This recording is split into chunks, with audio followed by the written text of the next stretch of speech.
the interest of people's time, I think we'll just go ahead and start. My name is Brian Pinkston. I'm Vice Chair of the Seville Dems.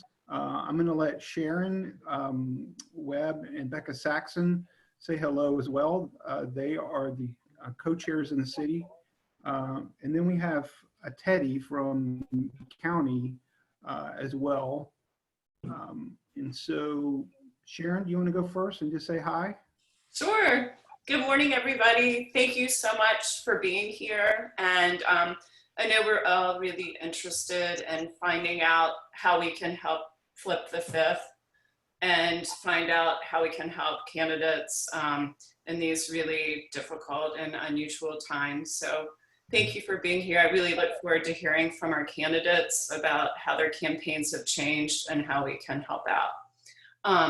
Now, pass it over to Becca.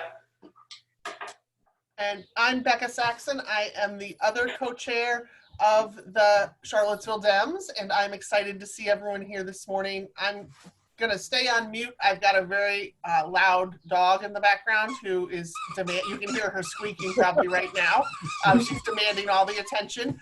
But I am excited for folks to learn more about the candidates and learn more about ways that we can shift into a new mindset for campaigning since all of what we used to do can't be done anymore. So I'm excited to see all of this interest in this, and I'm gonna switch it on over to Teresa Willis, not Teddy, with the Albemarle Dems to talk about anything from the Albemarle perspective. Good morning, everyone. I'm Teresa Willis. I'm on the steering committee for the Albemarle Democrats. So just want to say good morning and thank you to the Charlottesville Dems and for arranging this breakfast meeting this morning. So I guess we'll let y'all get to it. Next month, I think we're hosting and we'll be looking at the topic of climate change is our plans. So. Great. If you've not used Zoom before, there's a way up the upper right called Speaker View. And what it will do is it will basically bring whoever's speaking and make them front and center on your screen. I've muted everyone except, and I'll keep people muted except for the person that's speaking. So I think we'll go ahead and start with Claire Russo. And again, if you turn on your speaker view, you'll be able to see her. And Claire, thank you for being here this morning, and we look forward to hearing from you. Well, thank you all. Thank you for hosting. And it is nice to see people other than my immediate family group, as I've said on all these virtual calls. It's nice to see all of you. So in terms of our campaign, you know, it took a moment to sort of adjust and figure out how to move forward. It just felt so, I'm sort of a pound the pavement kind of hand to mouth person in terms of I really wanted to just focus my efforts on helping my community, and it felt like campaigning was sort of, I had a hard time to kind of coming to terms with how we run a campaign in a pandemic, since there's no book on that. And so, we have tried to, I mean, we've of course, you know, the health and safety of the community of our campaign staff has been our priority, but it has been, we've been adapting and being creative as to how you keep going. You know, we've switched, we're using Zoom quite a bit. We're using the good old telephone quite a bit. We are definitely asking for volunteers because we are trying to reach out to not just folks all over the Fifth to see how they're managing and how they're doing via phone.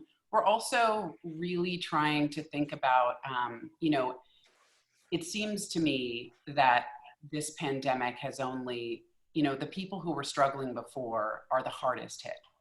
And it has highlighted the inequities that already existed in our system.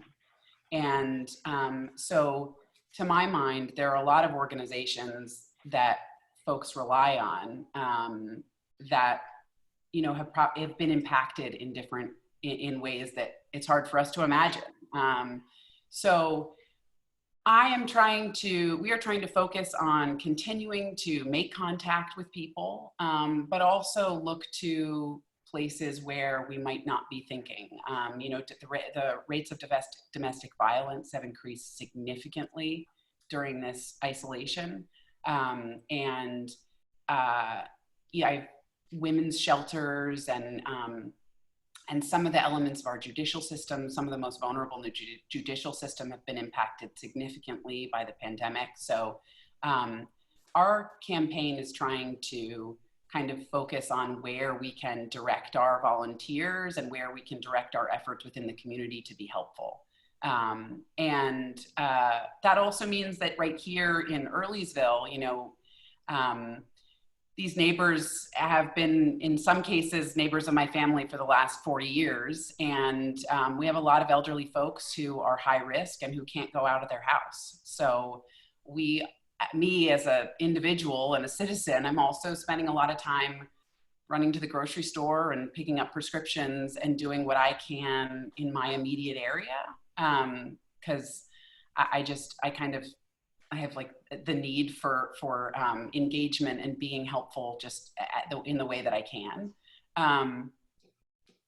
And then, you know, I mean, the other half of this for me, and I know for some of the other candidates, is I have 3 kids at home, and I am also homeschooling and the other element of our campaign, which we're still working on, is trying to be supportive to teachers and mothers who are at home and trying to sort of manage this online environment and managing, in some cases, full-time jobs and teaching your kids. So, so we're focused on the health and safety. We would love anyone interested in volunteering. We are very happy we are, you know, field directing from inside of, you know, from Zoom calls and inside of our houses. We are really, right now, we are pulling in as many volunteers as we can to start directing our resources out to the communities, the parts of our communities that need it the most. So I really appreciate you guys all organizing this, and I'm just so proud of our local community and really of the strength of American communities that I think we're seeing sort of across the country in responding to this and helping out, whether it's making masks or, you know, picking up prescriptions, groceries for people. So in all the chaos, I see a lot of hope and strength that I really, I'm just proud of our community anyway, the way we've responded, all of our community.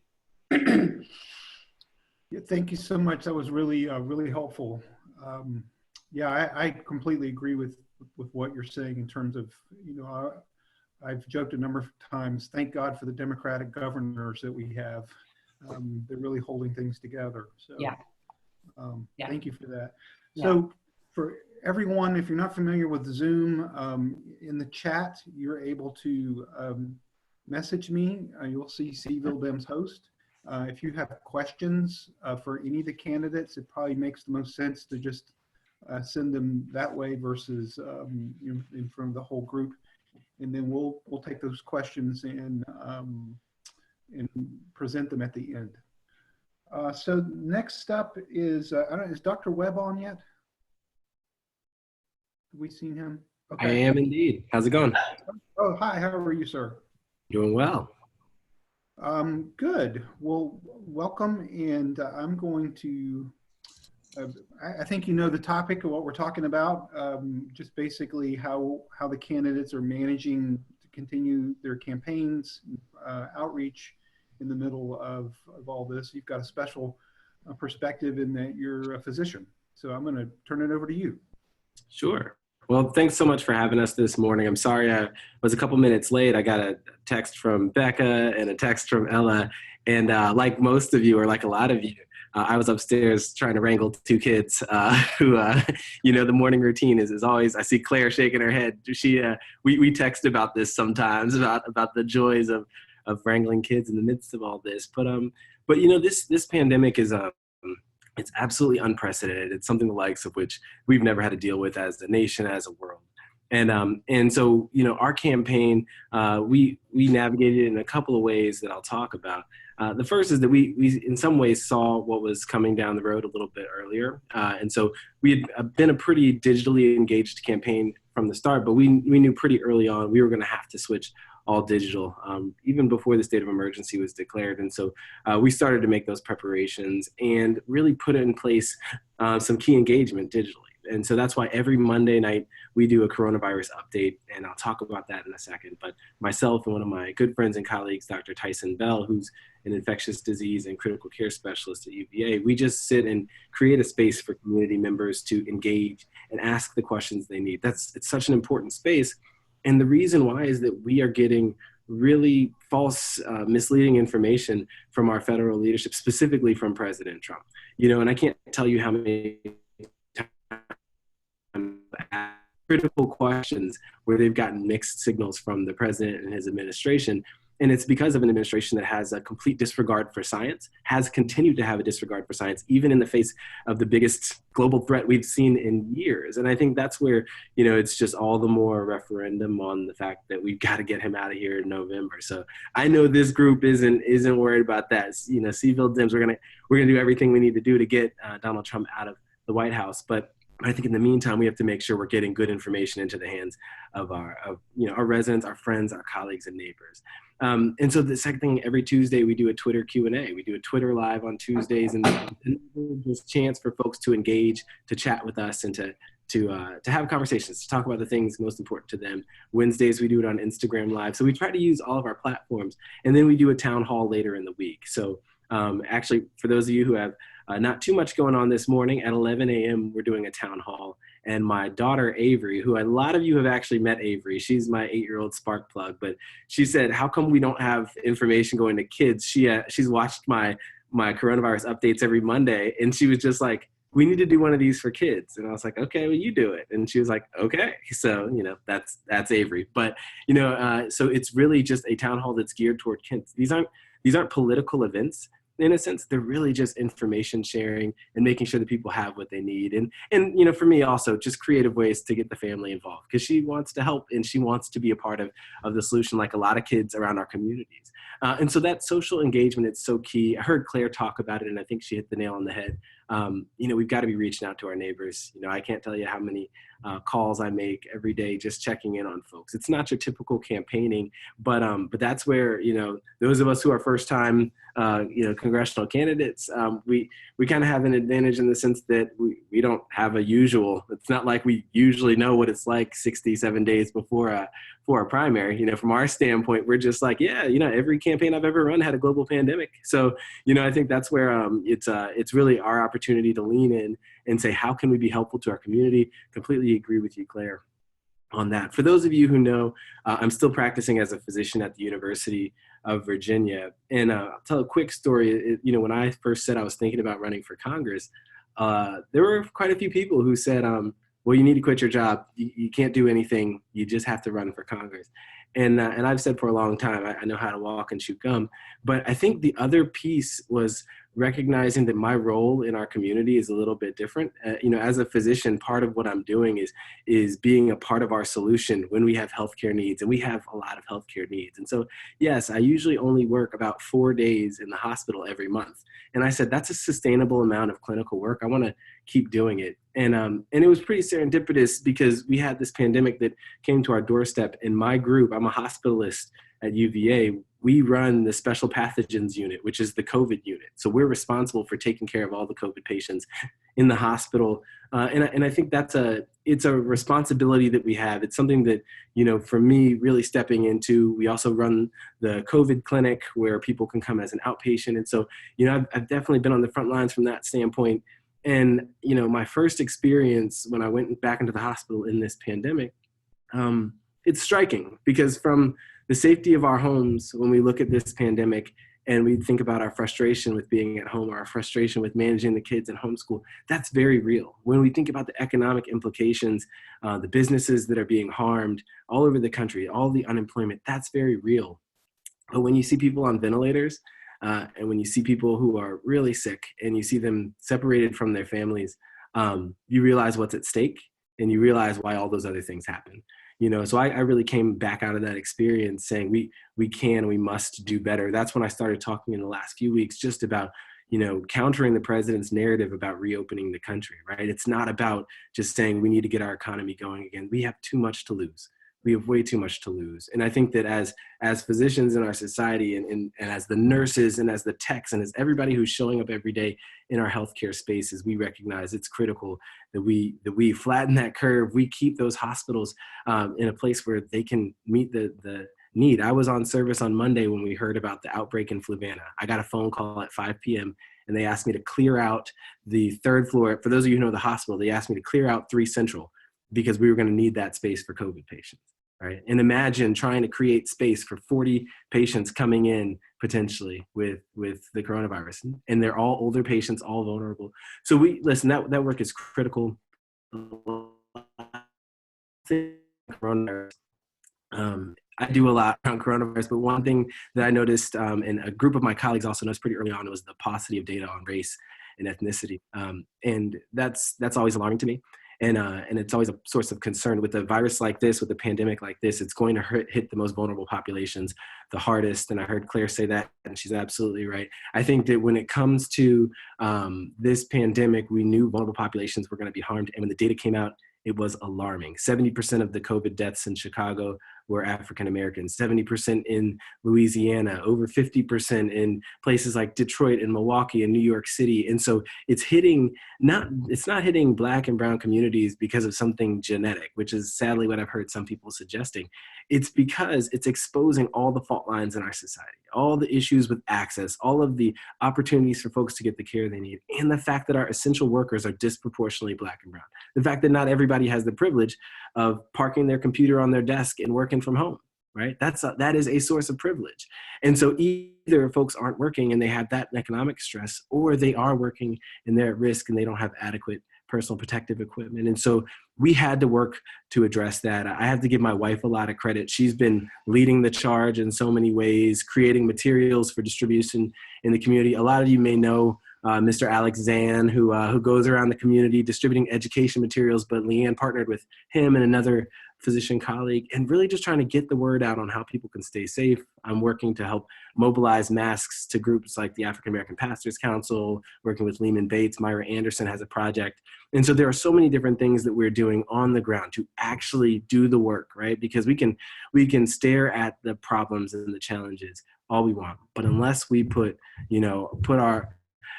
up our sleeves and get to work, we're not going to solve this as a community, and we've got to get it done. So I say this all the time. You guys can hear from the way I'm talking. I know how to filibuster. I'm ready for Congress. I can talk forever, but I do want to get your questions and your comments. And honestly, I'm excited to engage with you all this morning and to continue doing this work together, because really we're all in this together. So thanks for having me this morning. Thank you for that, Dr. Webb. Really appreciate it. The next candidate on the list is Mr. Lozinski, and I'm going to, I don't know if you can unmute yourself, or let me find you here and unmute you. There you go, sir. You got it done. Thank you for being here. Thank you, Brian. Thank you, Charlottesville Dems, putting this together this morning. I want to start by giving a shout out to Dr. Webb. We've heard a lot. You just heard a lot about what he's doing in the community right now. If you're following his campaign, you're learning a lot more. He's on the front line here, and I would just like to commend him for that and what all he is doing in this pandemic. As a physician and as a candidate who's getting information out to everybody that we may not have had access otherwise. Also commend him for expressing the concern around inequalities or inequities as this pandemic is rolling out and what we're seeing. And I would just like to say that when the curve flattens and when this pandemic has either run its course, or we have found a vaccine, or we have gotten our arms around it. It's really highlighted a lot of very crucial problems that our country needs to tackle once and for all, problems that we're all aware of, but now through this pandemic have become more acute than ever. Certainly healthcare being first and foremost. We're finding out those that don't have it are either uninsured or underinsured, are suffering disproportionately. We have to, as a country, look at healthcare as a right and not as a privilege. And I think as members of Congress, we can fix that once and for all when we get to Washington, D.C. The other thing that we're seeing here is the inequality being created by the lack of high-speed internet access, and specifically rural broadband. It's creating haves and have-nots more so now than ever in education, where our kids who are clearly not going to school now, Claire and RD and Cameron have got to take care of their kids' education in the home place now. If your internet is slow or you don't have any, your education is clearly suffering. We need to fix that once and for all. We need to we need to fix it because of the access to telehealth, which is the future for healthcare, or part of the bigger part of future for healthcare, and even more so in our rural areas. And when we get our economy going again, when we start to put people back to work, and we start to look at jobs, creating new jobs, having high-speed internet either to apply for a job or to recruit an employer into your community is going to be more important than ever. And then certainly there are a number of issues that are being highlighted by this pandemic. But the last thing that I will say is that it's a canary in a coal mine when we're talking about the climate change issue. I think if we've seen we've seen a lot of failings on the part of this Trump administration as supported by Denver Riggleman, but we certainly have seen a failure to plan, a failure to look at things from a strategic perspective. We will get through this pandemic, but if we don't take lessons from it and learn how to strategically plan around a bigger issue that's facing us, which is climate change, it's going to be catastrophic, not only for we here in the 5th District, but all in Virginia and in the United States and globally. So these are big issues that are really being highlighted now in this pandemic, that when we get a chance to focus on it, when we flip the fifth, we have a real chance to make a difference. With my campaign and talking about how we've changed things around a little bit, you can find out more about how I stand on issues at our website, which is johnforva.com. But we're preaching right now, isolate but participate. We isolate, obviously, in keeping social distance and listening to the health experts, and not the 5 o'clock follies that we see every afternoon in the West Wing, as far as the direction, the best direction to get and to be smart. But we're also encouraging people to participate. Everything from the volunteer activities that we feel safe in doing, like Claire and Cameron have talked about in their communities. And when I'm done here, I'm heading over to my food pantry to help out there. So volunteering, supporting those that may be isolated in our community. I think if we participate that way, we'll all come out of this stronger with a greater sense of community. And I know we're all also talking to people about participating on June 23rd. Stay involved in the process here. The primary is getting a little bit lost in the very, very important, in what's more important with us and our families and our health. But we encourage people to continue to ask for that absentee ballot, to request it, to participate in the process, and to vote on June 23rd. Specifically with respect to what we're doing, we're using a lot of Facebook town hall, Facebook meet and greets. I'm having 2 or 3 of those a week. And the way that we're looking at those is we're having people on who can offer different perspectives on what they're going through as individuals or in their occupation during this pandemic. I've had an ER doctor from Johns Hopkins University. I've had a small business owner from Fauquier County, Old Busthead Brewery. I've had a mental health provider from Buckingham County. I've had someone, Tom McDougall, who's involved in food insecurity. Had a state senator on the night before last talking about the veto session next week and what some of the legislation he put forward, which had to do with industrial hemp and CBD, as well as incarceration issues. So we're not just campaigning, but we're trying to keep people informed and maybe to a certain extent entertained. And we'll have a couple more of these meet and greets in town halls next week. We're going to be addressing climate change, and we're also going to be having an attorney on from Appomattox County who's done some work in Prince Edward and Charlotte and Buckingham, who's talking about what's happening in our court system now. And what does this mean now that our courts are in session, and some of the effects we're seeing with that. So a lot of social media, Facebook, Twitter, Instagram, phone calling, emailing, and good old snail mail is is the way that we're having to do retail now. And if you want to help us out, Chris Burton, who is on this call, is my field director. He can be reached at chris@johnforva.com. And we would love to have any phone banking help, any postcard writing help, any help that you would like to give to any of the campaigns, and certainly our campaign, we certainly welcome it. So again, thank you. My website is johnforva.com, and I look forward to your questions, and I thank you again for hosting here this morning. Thank you so much for that, John. Really appreciate it. I'm going to turn it over now to R.D. Huffstetler. Hey team, good morning. It's good to see everybody. Great attendance, great job, Seville Dems. Wow, 50 of us staring at each other in the computer screen. I didn't really expect that, to be honest. Good to see Claire and Cameron and John too. I haven't seen you guys in a while. I hope you're being well. And just as and Claire, who's that on your lap there? Ryan, ready? Ryan. Hey Ryan. So Ryan. Oh Ryan, sorry.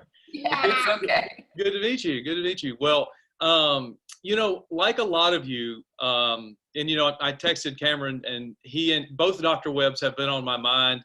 Kellen Squire has been on my mind. My wife has been on my mind, and I think, I think the way Cameron described it is, I think when you're a doctor, you see this before everybody else, and I will tell you that our stress level was extremely high about 4 weeks ago. To be honest with you, 4 or 5 weeks ago, I think she did the panic shopping at, earlier than everyone else. I think she just knew what was going to happen. And, not that we're out of the woods, not that we're not still very alarmed, but her practice has been able to make some changes where she only has patient exposure every other week. So she'll do telemedicine for 1 week. And then the next week she'll see patients in person, and the practice just kind of swapped that way to reduce, to effectively use social distancing in their practice. But, it's terrifying, quite honestly, to see more people died yesterday in the United States from COVID than have died in the 19-year war in Afghanistan. And people are really suffering. We need to understand that. And as always, the working class is going to suffer way more than everybody else in this country. And so the other candidates have spoken very eloquently about that. In a lot of ways, our skin color and our zip code determine, our zip code literally does determine our life expectancy, as well as our skin color. And, that is not what is written in the Declaration of Independence. And that's why all of us are doing this. We believe that every family needs to be treated the same. And so it's a challenging time, I think. And, I've had my moments for sure where I was just like, man, why am I so stressed? I feel like this is the normal amount of stress I would have. And I was like, oh, I haven't been exercising like I usually do, or I haven't had as much time with them analysis as I would like. So I encourage everyone to use resources that they have, get out and enjoy the good weather that we have right now. And I do want to talk a little bit about the campaign. I think we've been able to make some good adjustments. As the other candidates have mentioned, they have done that as well. The thing that I'm most excited about is our roundtables, guys. Just this last week, we had the former CEO of Twitter on to answer some questions. This coming week on Wednesday, we're having former Marine Corps General Charlie Bolden, who was an astronaut and the head of NASA. I am so excited he's coming on, guys. He's going to talk to us about what is it like to be in isolation? How do they teach astronauts to deal with that kind of stress? We'll spend, 20 or 30 minutes with him talking about that. And he has an amazing story about how he got to the Naval Academy because his state senator, Strom Thurmond, didn't think a black man could go to the Naval Academy. But fortunately, we had a Democratic vice president named Lyndon Johnson who did. So we will talk about that story at the beginning. And I'm very excited about that. Charlie is, I wish I could be as good a person as he is. He's an amazing human being. So we're excited he's going to participate in a roundtable. And I think as Cameron said, these are not partisan events. We're trying to disseminate information. When the head of the country won't, send us the right information, we've got to do it.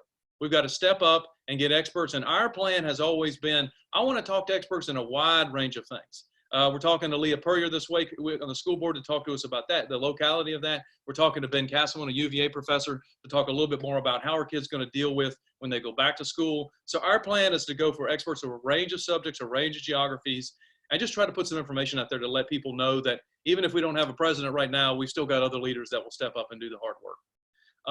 I would encourage you, I'm excited about our campaign. I am. I believe that this highlights the reason that we need to be represented by a Democrat in Washington, D.C. This is exactly why we need to make sure that the school children in Buckingham County have internet so that they can do their homework at their house and not the daggone McDonald's. This is exactly why we've got to have a public option on the exchange so that people in Charlotte County don't have to make the choice between their mortgage payment and their health care. And that's what we've been fighting for. That's what we're going to keep fighting for. One of the things I'm really proud of about my campaign is that I have been to all 23 cities and counties. I have a volunteer in all 23 cities and counties. I have a donation from all 23 cities and counties. That's a lot of work. We visited all 23 cities and counties in 2019.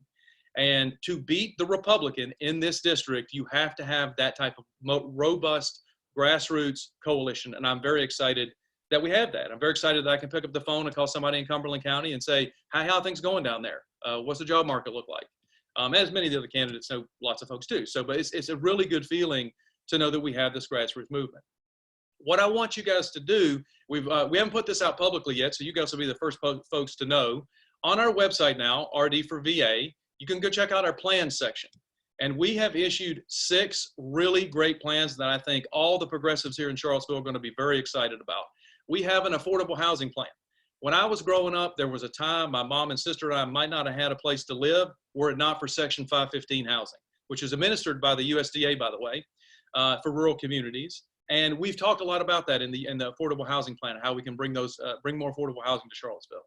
We have an opioids plan. As most folks know, this is an issue that's affected my family personally.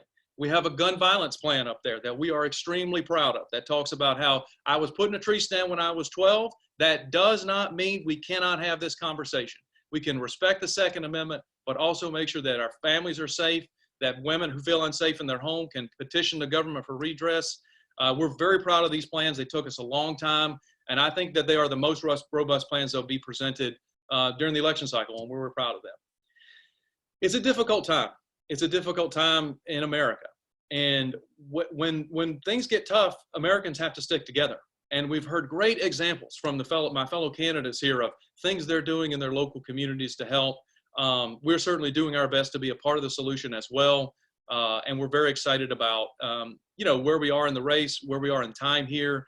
I think our perspective is always the same in politics. I'm not going to talk about something different because there's a pandemic or not a pandemic. The purpose of leadership is to prevent irreconcilable differences. That's what Lyndon Johnson said. And I believe that. I believe that that's the type of person I want to be in public service, to try to, I always joke the most liberal person in America and the most conservative person in America both live in our district. But there is real honor, there is real purpose in to try to represent both of those people in the United States Congress. And that's what we're working on. And we hope you'll join us. And we'll be happy to answer your questions now. Thanks for listening. Thanks so much, RD. Appreciate that. So we're going to, we're going to try something that might not work. And if it doesn't, we'll drop back and punt. But what we're going to try to do is Sharon is going to pose, we've been getting questions in the chat box, and we're going to let Sharon pick one of those questions, and we're going to allow the 4 candidates to sort of engage here and answer, in turn. I know y'all all be civil and give each other plenty of time and space to answer, but as opposed to sequentially going through and trying to turn people on and off, we'll just let the 4 candidates jump in. So Sharon, you want to read the first question? Sure. First, thanks for putting questions in the chat box. I'm going to start with one that is related to the current campaigning, and that is, how are your campaigns reaching out to the entire district so that you will bring out Dems on the 23rd, the primary? And we will let the candidates just jump in and answer. So I'll go first. Just we are essentially, as I said, we are sort of shifting our volunteers to focus on reaching out to people in ways other than knocking on doors, and so we are organizing our volunteers by county, by locality, by municipality, even though some of those volunteers, they're not all sitting in that particular locality. And then, we've got the voter file. We are reaching out to people in every single county. And as I said before, we're also really focusing on the places, the parts of our community that have been hit the hardest, but also the parts of our community that are most sort of disenfranchised to begin with, because as John said, the lack of internet is shocking. I mean, my kids just don't do the work on the tablet, and I live 25 minutes north of Charlottesville. It's a miracle that I've actually stayed on this call the entire time because of my internet. So I appreciate all the work folks are doing on Facebook and Instagram, but I think that the people that have been so disenfranchised in this district are actually going to be harder to reach than Instagram and Facebook. And so it's taking really kind of mapping out the ways in which we can reach those folks, and all over the district. I've had a lot of people on phone calls tell me, oh, well, you must be virtually focused. You must be doing a lot of Facebook Live. And well, we are doing those sorts of things. We are really focused on actual human contact. And I think we all know that the internet doesn't provide that for most of the voters in this district. So, so we are using our volunteers. We're organizing our volunteers in region. So we have people working on every single county and every single municipality within the district. And we're focusing on making actual human contact. And that does require using the telephone at this point. So so we are hyper aware of that, and as I said before, the judicial system, the impact that this has had on kids within the judicial system, on the folks, the most disenfranchised member of our district and our community, are the people we're really trying to reach right now. So I'll let the other candidates talk, but and I'll go on mute so you don't have to hear that.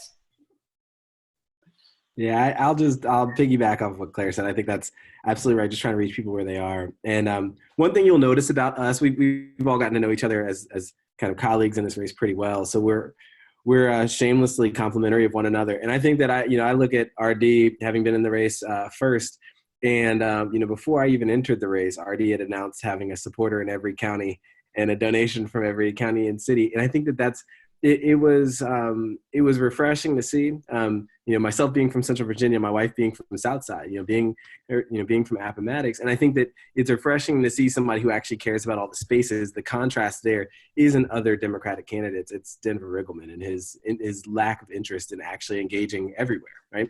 And so I think that, in some ways, RD, I have to give kudos to you. I think you really set the bar there in terms of what engagement looks like. And so by the time I jumped into the race in August, absolutely our focus was making sure that we got everywhere, to every single county, to both of the cities, and started to build those relationships in an authentic way. And what happens when you focus on building authentic relationships over the course of a campaign, I think what happens by the time you get to a stay-at-home order in March, well, by then we've built so many relationships. We have so many people that we're connected to. We're not reaching out just to introduce ourselves. We're reaching out to ask how their uncles and aunts and friends are doing, how work is going, and it's really trading on real relationships. And I think that, you know, the great thing about it being 2020 is that you can have personal, deep, interpersonal conversations and interactions through telephone, through text, and through social media, you know, through our digital spaces as well. And it takes the full complement of those things to be effective in a district like this. You do have to use all the tools in your tool belt. And I think that that's something that we're aiming to do, and that we're working hard to do every day. I think we're, you know, a lot of companies, you guys may not know this, but a lot of campaign companies have reached out and said, we want to help you reach people in a time like this with different technologies, which has been pretty cool. So we're using tools that, you know, quite frankly, we wouldn't have spent our money on before, but they're like, hey, we'll make it available to you because our democracy matters. And so I think using all the tools in our tool belt is important. And I think understanding, as kind of a lot of my colleagues have acknowledged, the different dynamics in different counties, right? And understanding that, yeah, if you want to connect with folks in Appomattox, it's not going to be with Facebook Live, you know. And I know that just from talking to my in-laws. I think you really have to connect with each place, meet them where they are. We also have a field office down in Danville, which is now feeling like a terrible expense on my part, and I'm angry about it sometimes. But I think what it did is it did plant a flag for us. It did allow us to really bring folks together earlier in March for a campaign office opening in Danville. And then now all those people are like, so what can I do and what can we do? And Danville's not just Danville. It's Pittsylvania, Halifax, it's Lunenburg, Mecklenburg. It's all of those places working together, coalition civic organizations led by Willie Fitzgerald, who are doing a lot of work to help us down there and organizing people. And so we're leveraging the power of people. And we got to do that literally one day at a time, one supporter at a time, you know, one virtual meeting at a time. So yeah, that's our approach. Well, I know you want to get to other questions, and I'm going to be very brief. You know, I know we have 3 military veterans here in this campaign, and we've all learned leadership and we've all learned delegation. And so with respect to delegation, you know, I've got a very capable field operator down in the Danville, Pennsylvania area, who's handling all of the southern counties for us, Eric Stamps, who ran for delegate in District 14 last fall. And I mentioned Chris Burton earlier, who's on this call, handling sort of the Charlottesville, Albemarle, and in the northern part of the district. They've reached out to the network we developed, and their network. Chris was Elizabeth Alcorn's campaign manager last fall. So we've been able to leverage a lot of contacts, not only in being very engaged and involved in the field ourselves up until March 12th, but also with the people that are working for our campaign that are spread around the district. Yeah, guys. Look, we have 50 active volunteers who've done a shift in the last 2 weeks. We're making it happen. We're being in touch with people. We're telling them my story. We're telling them why we think we can win. We're working hard. I have a great field director, Erin Corbett, who many of you probably know. She worked on Elaine Luria's race, and then she ran a pod for Take Back the Majority. Just as the pandemic was hitting, she came up with a digital organizing plan that we've been executing on. We're happy with where we are. Obviously, we'll keep working and keep getting people into the fold that want to make phone calls for us, that want to respond to people on digital, which want to invite them to events. But as other candidates have said, you know, it's you know, saying for the Marine Corps, you know, no plan survives first contact with the enemy. You got to adapt. You got to get better. You got to learn from what's going on. And so we've tried to really do that. And Carter Elliott on my team, who many of you also know, is an excellent digital organizer. He's very, you know, he's a digital native, as they say, a lot like Sharon Webb. If I don't want to, I'm not trying to be ageist or anything, but you know, some people just have a natural proclivity for being good at these things. And you know, we're trying to do as good as we can and put ourselves out there and make sure, you know, the reason why we're doing this is in the forefront of people's minds, which is that, hey, if you don't like the healthcare you have right now, you need to have a Democratic Congress to fix that. Hey, if you don't like the fact that your kids are being treated differently because of their skin color or the zip code, you need a Democrat in Congress right now. So. Okay, great. Thank you so much. I think you guys answered a lot of the other questions in those answers, so that was really helpful. The next question is, what are the 2 or 3 most important topics you wish to tackle during your time in the House? Well, I'm happy to jump in here first. I talked about it a little bit when I did the introductory statement. I certainly think fighting climate change is a huge issue, and I focused on that a lot in my campaign.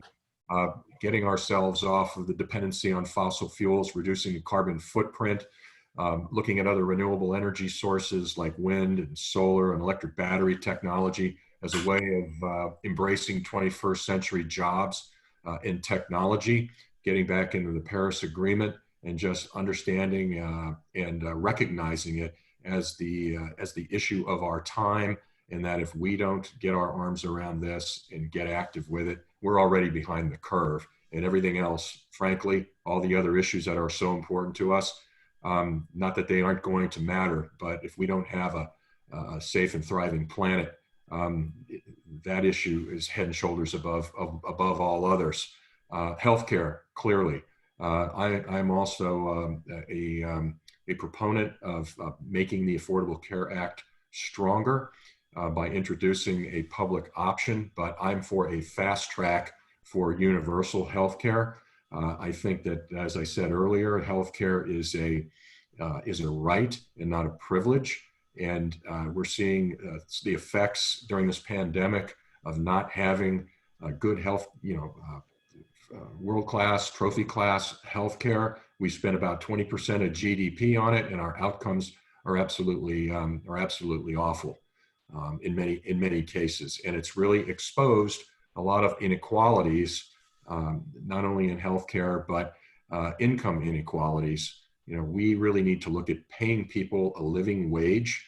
We're seeing this disproportionately affect our service workers, our workers that are hourly workers, our workers that are on the front line, frankly, healthcare professionals, first responders, teachers. We need to pay our teachers better.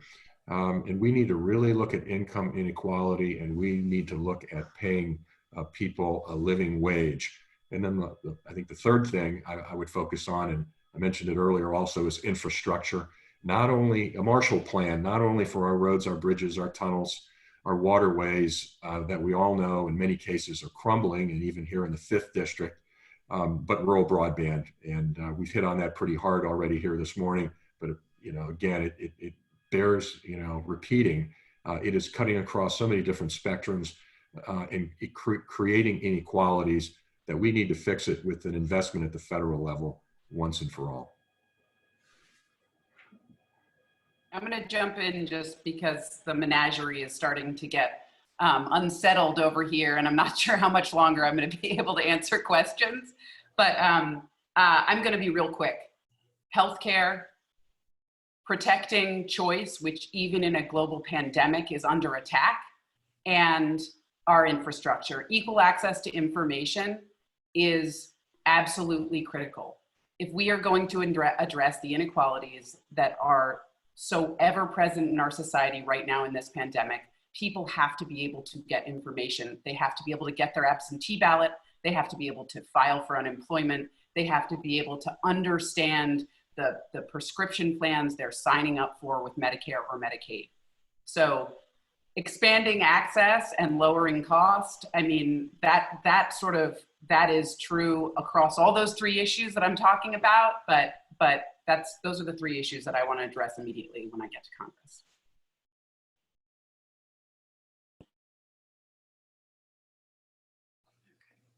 Anybody? Sorry, go ahead. Oh, sure. So look, everybody knows healthcare is the #1 issue on people's minds. And look, as Democrats, we're very pro people having their healthcare. We want to invest in those things like rural hospitals, medical training for folks, reduce prescription drug prices, make a lot of smart choices at the federal level. But look, this is a choice that is good for the economy as well. We can expand the economy if people can start businesses and not have to worry about their health care. If they can take that item off their balance sheet and their income statement as well, so companies aren't having to worry about that so much. It's a huge factor, not just in people's well-being, which is very important, but the expansion of our economy as well. The second thing that is critically important is that every American must be able to collect, store, and sell their own energy. Right now, we have this monopolistic view of energy production that's centralized, and people can't control their own destiny in the energy economy either. We need to make sure that we're subsidizing things like installation for wind and solar. We got to keep that up. We got to keep investing in things like battery technology. This is how we unleash the next step of growth in the American economy. And by the way, this is how we bring together the small cities in our district and the large countryside. If we can get folks in Buckingham County excited about powering places like Charlottesville, we can create jobs there, and we're going to make a lot of good Democrats down there too, team. We got to focus on a plan like that that can bring people together. The third thing is what Claire just said. If people cannot get the infrastructure that they need to be competitive in a changing economy, those school children it's incredibly challenging for them right now. Just think about those poor kids in Buckingham or over in Franklin. You're talking about they were going to school in places like Campbell County, 50% of the folks are on free or reduced lunch. So I know, we think about that in Charlottesville and Danville, and those are important as well. I'm not saying they're not. But we have big rural counties where school children are counting on the school system to get their food every day. That's not the only thing they're counting on. That's the only place that they can go that has high-speed internet. And so what we've got to do is make sure we are investing in those. Abigail Spanberger has done a great job for her district, securing those funds. And I'll be working my tail off to try to make sure we can do something like that for the 5th as well. Yeah, and just to bring it home, I joke sometimes I'm a little bit like Forrest Gump. I've had a lot of jobs in my lifetime, and I'm 36 years old, and so I've done a lot of things that touch and concern the 3 top issues that I'll be talking about. First, I'll say access to affordable healthcare, and interestingly, the word affordable healthcare has become a little bit of a lightning rod in our politics lately, because people say, well, affordable healthcare is not good enough. We need free healthcare. I think I always refer people back to President Trump's statement about who knew healthcare could be so complicated.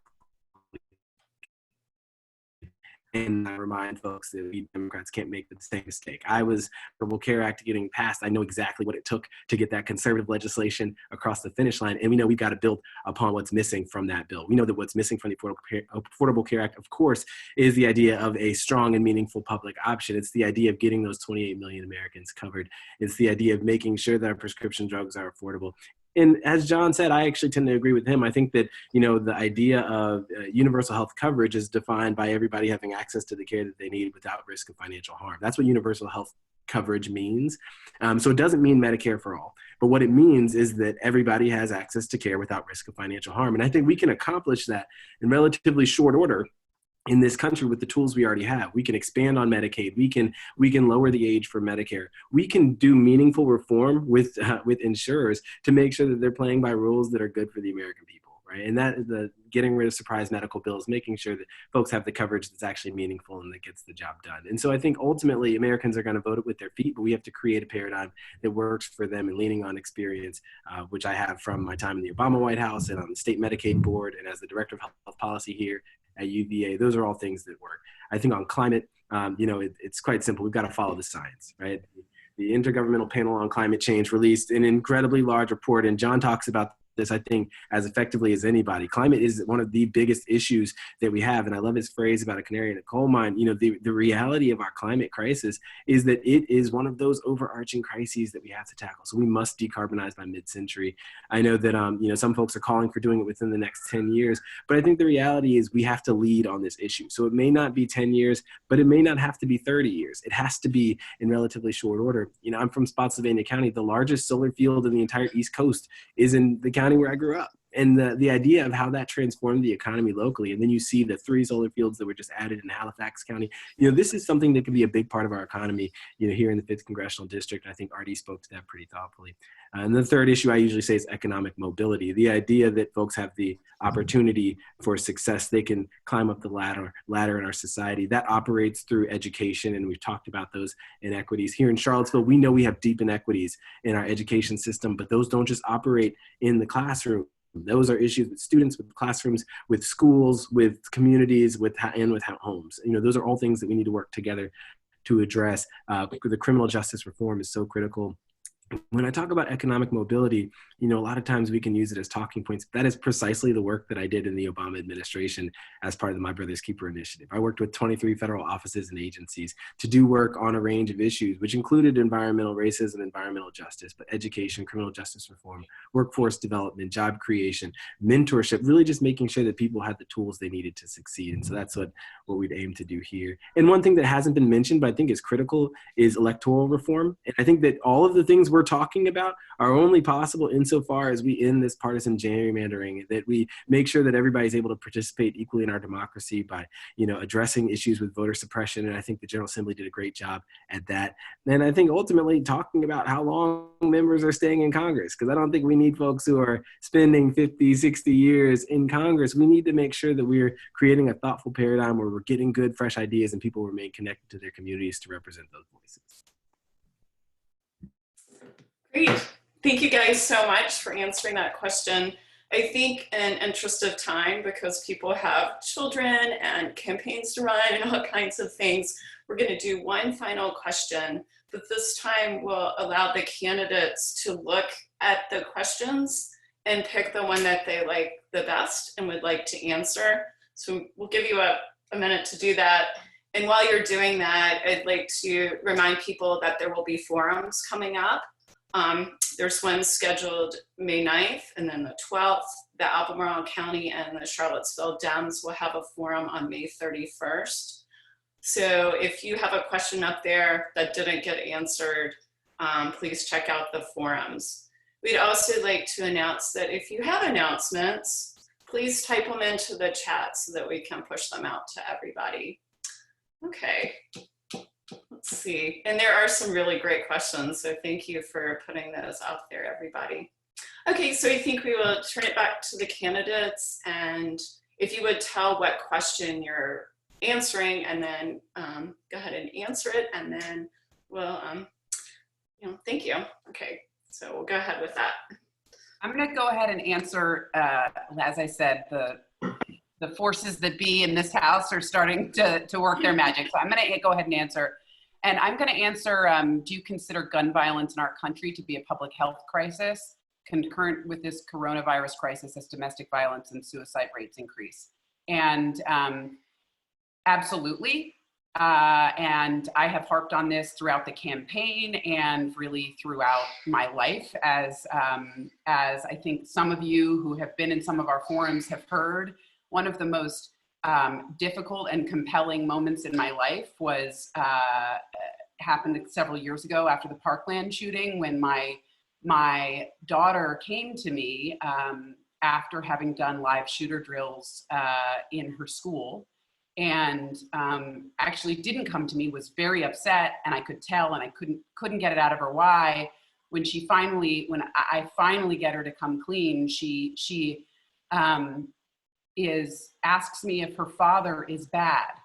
Her father was deployed in a combat zone, and she's seen many a picture of her dad with guns, and she's hearing about live shooters, and she is so afraid of those guns and equating them with her own father. The fact that my daughter is worrying about the weapons of war that my husband carries on the battlefield in her classroom is unacceptable.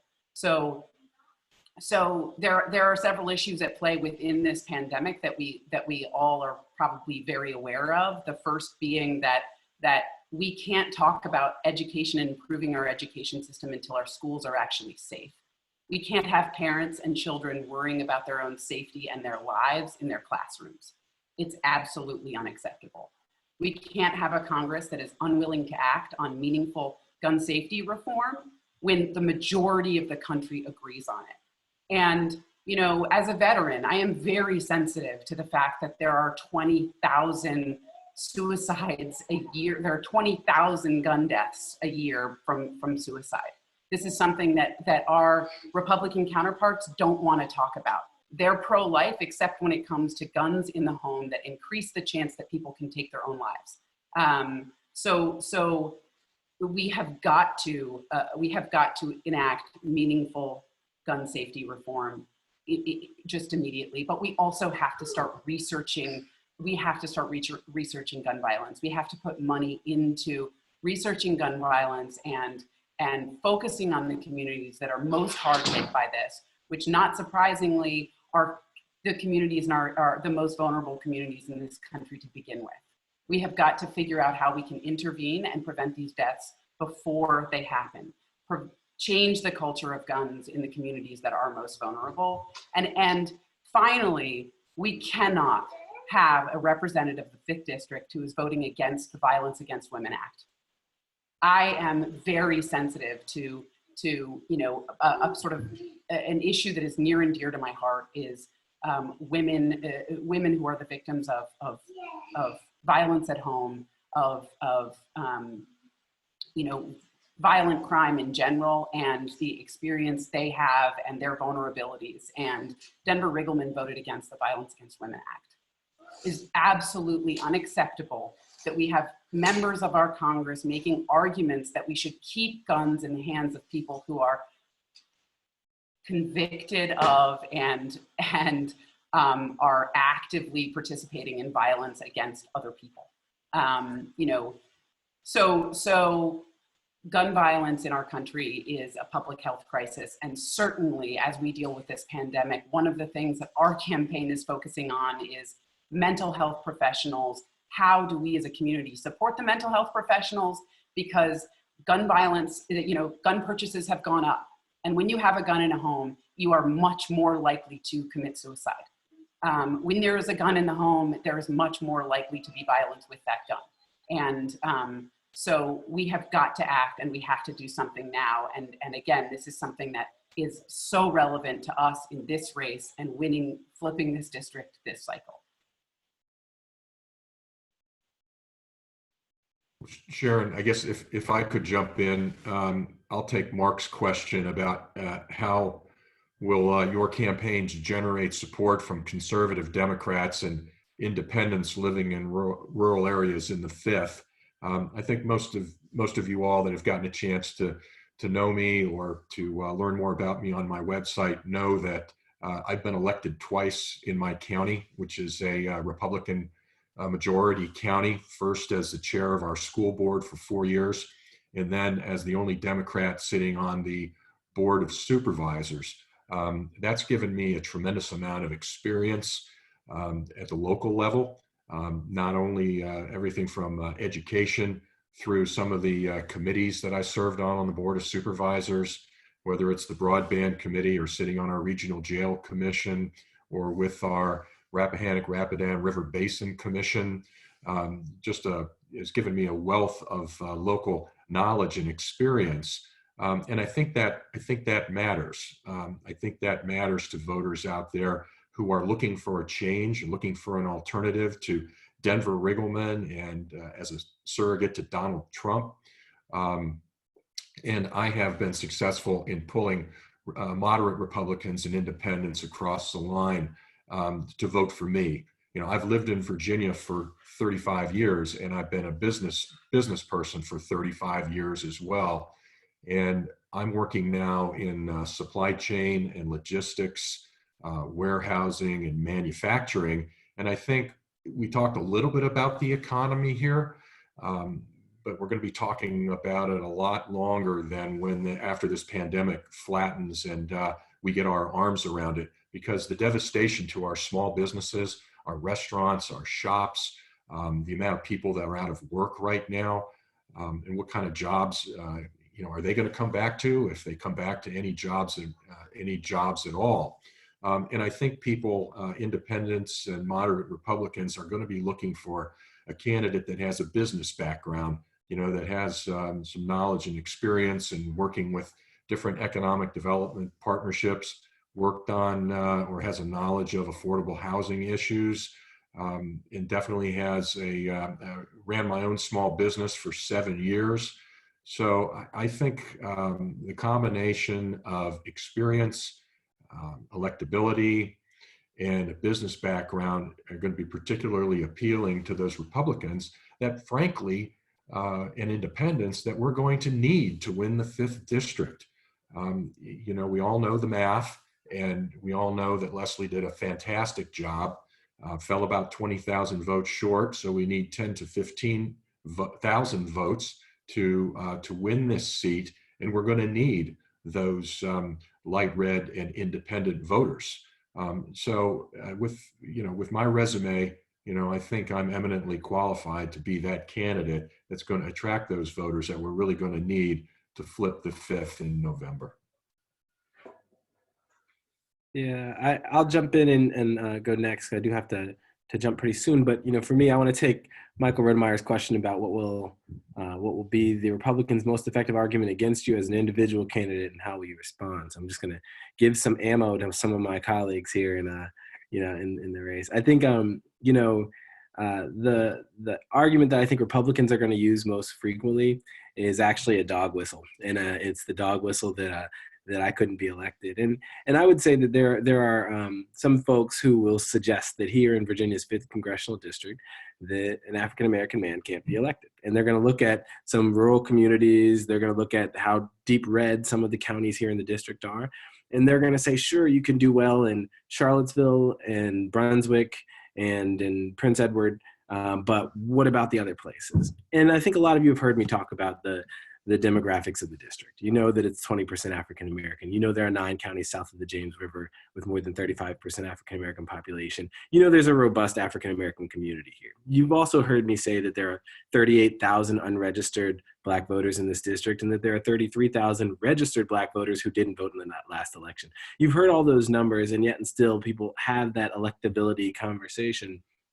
But what I want to center on is something that doesn't just apply to me as an African-American man, but I think it's something that Leslie encountered, and that, should Claire be the nominee, I think that she'll encounter. And that's this idea that because something hasn't happened before, it can't happen.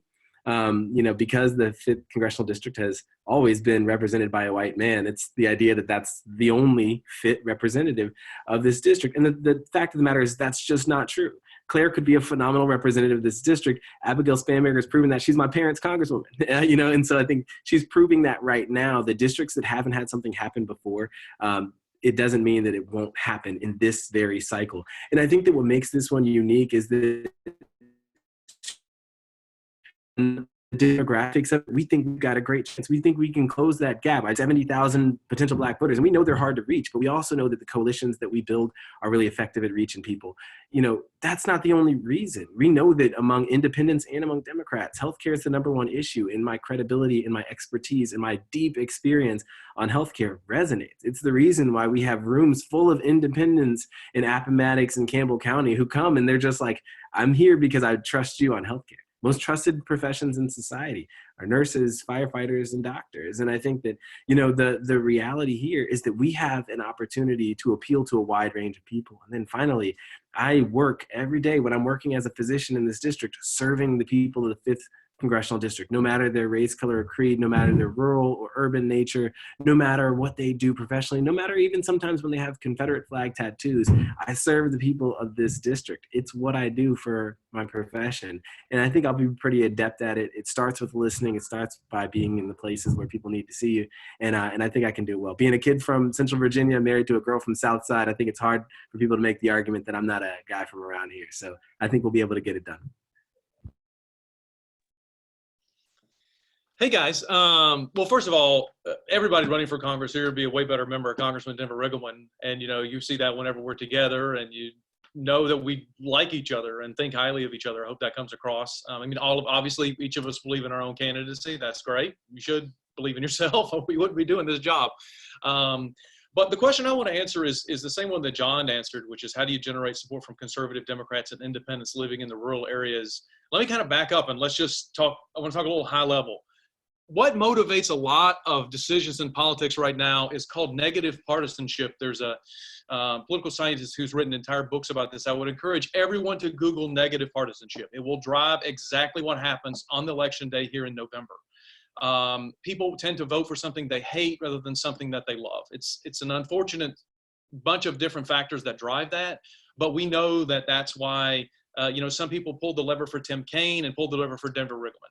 About 15,000 people did that in Albemarle County. Tim Kaine got 49% of the vote in our district on election day in 2018. he only came about 7,000 votes short of carrying the district. He carried Fluvanna, he carried Nelson, he carried Rappahannock, and he almost carried Buckingham. And Buckingham is the bellwether county for the district, guys. If we carry Buckingham County, we will be a member of Congress. It's the county that it's suburban, but it's also rural. And so it's a great example of like the kind of coalition you have to have. You do have to have excitement from African-American community. Of course, that's the base of the Democratic Party. That's great. That's why we're gonna have a person of color as a vice president. So that's great. You know, that person's gonna draw out people who haven't voted in 10 years. We'll register a lot of voters here. Just so you know, it costs about $25 to register a voter in America. I wish that weren't true. I'll do everything I can to change it. But registering voters is an expensive endeavor, and registering 30,000 voters, for example, would cost about $500,000. So that's a very challenging endeavor. It doesn't mean it's not possible. And by the way, if I'm going to do what I'm going to do, that costs money too, because we got to persuade people. So it's just a different way to think about the problem. Now, when we go to places like the Big Five, we have a strategy. We call it the Big Five, which is that we're trying to get to 40% in our Big Five Republican counties. Now, imagine that being your strategy. You're only trying to lose by 20 points, but it's actually a little harder than it seems. What we're trying to do in those 5 big Republican counties are 2 things. We're trying to directly attack this negative partisanship. We're going to take Carter's truck. We're going to put some clays in the back of it. And I'm going to do a shoot in those Big Five Republican counties. Anybody wants to come shoot clays with me, they can do that. The second thing we're going to do, we're going to have Mama Sue in an ad. She's a 90-year-old Trump-supported Republican in North Carolina, and she's going to tell them why their grandson cares more about their health care than who's president is. And it's going to work. It's going to help our argument there. It's going to be really resonant. My grandma worked in a mill for 40 years. She didn't get to finish high school. She's exactly the type of voter down there that we need. So we're going to need some Trump Huffstetler voters, Trump Webb voters, Trump Russo, Trump Lisinski voters. You've got to do it in this district. It's just, but Joe Biden is only going to get 47, 48% of the vote in this district max. So the district is 40% independent. So there's about equal number Republican and Democrat is the honest answer. I mean, there's slightly more Republicans, but as Cameron said, you know, we do have some work to do with the base. There's no question that that's right, that's accurate. And first of all, if you're running for Congress in this district, you ought to want to excite African Americans because they're the base of the Democratic Party. There's the reason that we had a president for two cycles. It's at the presidential level. So I've worked hard in that community. We have great support here in Charlottesville with Alvin Edwards and others around the district. So Senator Lucas, the only African American state senator to represent any part of the district, and the president pro tem of the state Senate supporting us. So we feel good about that. But you gotta neutralize a little bit of that negative partisanship so that the independents in the district don't just go in there and say, I don't want to vote for that guy, you know, that gal. We got to get down there and make that cultural argument that, look, we want to put you first. We want to fight for your health care. We want to fight for education. I don't know if y'all remember Jason Kander, but he ran for Senate in Missouri and he lost. He had this great saying, which I think will resonate with all of the candidates, which is, we can't win arguments we don't make. And I think a lot of times as Democrats, we're like, oh, let's not talk about that. No, let's talk about healthcare. No, let's talk about education. Let's talk about gun violence, as Claire has so eloquently done here. Let's talk about those things that people really care about here in the 5th. And that's our path to victory, is we got to close the gap in some of those big Republican counties. Part of that is registration, and part of that is persuasion.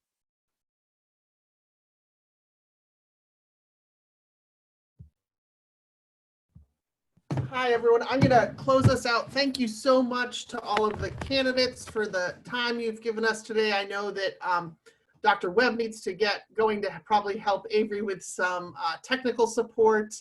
It looks like the one announcement that has come in is that everyone can vote absentee in June. I've done it. You can do it online.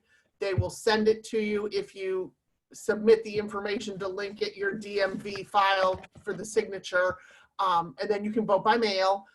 They have not yet mailed them out. They will mail them out on beginning on May 8th. I would encourage everyone to vote absentee to keep everybody as safe as possible. I know that the poll workers are very concerned about what it's going to look like for them to be in person for folks. Encourage your friends to vote absentee as well. And then if you are not on the Seville Dems mailing list, please sign up for that. We share out contact information for the campaigns and events, both in our newsletter and on Facebook. So follow us on Facebook and you can find out the information from the campaigns as well. Oh, and then Nancy Damon reminded me that we have, that the Seville Dems are about to start selling t-shirts as a fundraiser since we had to cancel our pasta supper. Just like the campaigns, we are now looking at how to start running a totally new operation without the money that we had been counting on. So please consider purchasing a t-shirt once that goes live. There are, you can see the logo behind Sharon. It's a beautiful logo. It's going to look awesome on the shirts that we're ordering, and we would love to have everybody wearing one. And the ACLU, Linda, is working on what to do for people who live alone in terms of the witness on the absentee ballot. I am hoping that on April 22nd, when the General Assembly goes back into session, there may be a temporary change on that. And then let me just make sure that this text is not another announcement. It is not. So thank you all very much. I look forward to seeing all of the candidates and all of you on the campaign trail again between now and June 23rd. So thanks everyone, and have a great rest of your day. Thank you, everybody. Bye, y'all. Take care. Bye, Thanks, Steve. everyone. Y'all be well. I'll take care. This was great.